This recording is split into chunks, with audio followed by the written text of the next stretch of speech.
Ako naman wait. Ang ganda talaga dito sa Emirates Golf Club, no? Kaya nga ang ganda ng ambience, pwede pang Instagram. Nasakto pa sa panahon. Ganda talaga dito. Buti na lang manager yung daddy natin, no? Hello po. Actually nga, may kumusta po kayo, kaso bawal po kasi yung mag-practice dito. Tsaka po, bawal po yung outfit nyo kasi meron po kaming rules dito. Kailangan golf attire nyo is kailangan talaga pang golf. Hindi po kasi kayo nakapang golf, nakabaong po kayo. Ano? Tsaka, sino ka ba? Ba't ka ba nangingialam? Kilala mo ba kami? Oo nga. Kilala mo ba kung sino kinakausap mo? Ma'am, pasensya na po kayo. Ginagawa ko lang po yung trabaho ko. Kasi, dito po ako nagtatrabaho at kailangan ko pong ipaano sa inyo kung ano yung rules dito. Paalam po sa inyo. Alam mo, kuya, gagawin namin kung anong gusto namin, okay? Tsaka, pwede ba? Umalis ka na nga. Nakaka-istorbo ka sa laro namin, eh. Kaya nga. Ayan. Siguro bago yan dito, no? Yan, siguro kilala yung daddy natin. Ikaw naman, Alexine.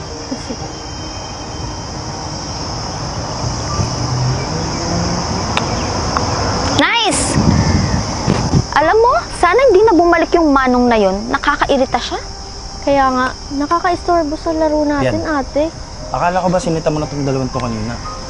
Baka naman magka-problema tayo dyan. Kailangan mapaalis natin yun dito sa bawal na lugar na pagpraktisan.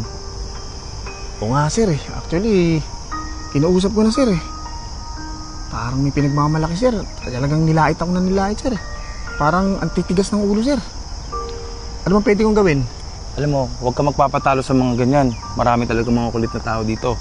Lalo na yung may sinasabing kakilala. Kaya balikan mo. Mas importante na safe sila kaysa sa ganyan. Oh, sige, sir. Susubukan ko ulit.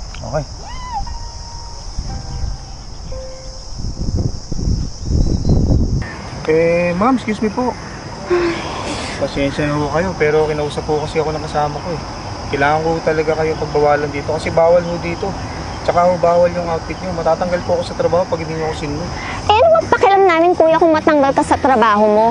Gusto mo ngayon na matanggal ka? Kulit mo yun, no? Ano bang pangalan mo? Gusto mo isumbong ka namin sa manager? Biyan po yung pangalan ko. Pero pasensya na po talaga kayo. Ginagawa ko lang po yung trabaho ko. Bawal po dito. Matatanggal po ako sa trabaho. May pamilya din po ako. Wala kaming pakialam, kuya.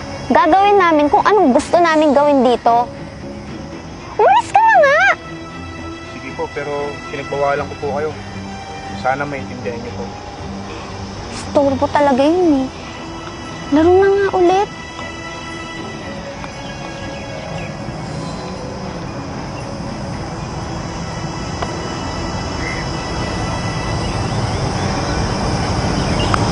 Yun. Yes! O, ikaw na, Alexine. Sige, wait.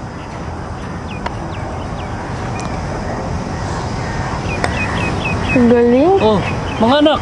Daddy! Bless po! God bless you! God bless you! Asan mami nyo? Ay, naku, Daddy. Kung alam mo lang, napakapangit ng experience namin dito. Bakit? Kasi may nangingialam sa amin kanina pa eh. Bakit mga anak? May ginawa ba sila sa inyo dito? Naku, Daddy, kung alam mo lang, nasa na kaya yun? Sino? Turo nyo. Oh, ayun nata yun, oh. Ayun, Daddy, oh. Alam mo ba, 10 beses nila kami sinita dito. Naglalaro lang naman kami. Ganun ba? Sige anak, ako nang bahala dito. Ben, ikaw ito. Buti nga sa'yo. Kamusta? Anong sinasabi ng mga anak ko? Sir, pasensya na po kayo kasi unang-una, ginawa ko lang po yung trabaho. Kasi po, nagpa-practice po sila sa hindi po talaga practicean area. Saka po yung golf attire nila, hindi po sila naka-golf attire. So, siyempre meron tayong rules dito. Ginawa ko lang po yung trabaho ko, sir. Sinabihan ko sila. Ben, binanggit ba nila sa'yo na anak ko sila? Sir, ang pagkakaalam ko kasi, sir, kay relatives o kung kaibigan, basta bawal, bawal. Di ba yun naman yung sabi nyo? Sinusunod ko lang po yun. Okay, Ben. Walang mali sa ginawa ko. Salamat. Tama lang yung ipatupad mo yung kung ano yung patakaran dito sa Emirates Golf Club na pinagtatrabahuhan natin. Ako nang bahala magpaliwanag sa mga anak ko. Sir, salamat po sa pangunawa. Okay. Pag-intindi. Thank you, sir. Bumalik ka na sa trabaho mo Thank you po. at pagpatuloy mo lang ang mabuting gawain. Sir, salamat po. Sige. O mga anak, pinapaliwanag lang nila sa inyo, na meron tayong pinapatupad dito sa golf club na ito, which is yung outfit. Bea, hindi ka sumunod. Ikaw din, mali rin yung outfit na suot ninyo. At huwag niyong iisipin palagi na dito ako nagtatrabaho at may posisyon na manager. Hindi yung alam, sa posisyon ko ngayon, galing ako sa posisyon kung anong tinatrabaho ni Bien ngayon. Kaya sana, bago kayo maging arrogante sa ibang tao, alamin nyo muna kung ano yung pinagdaanan ko at kung bakit kayo nandyan sa marangyang buhay ngayon. Sorry, Daddy. Akala po kasi namin tama yung ginagawa namin eh. Oo nga po. Sorry, Dad. Walang problema mga anak.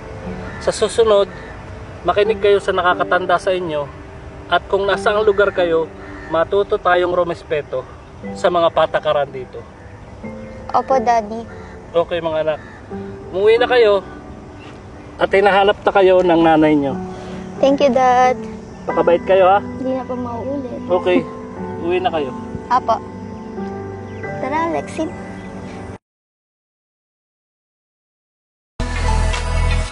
Tinatawag nilang green. So, napaka-importante ng football. Kasi ito, sana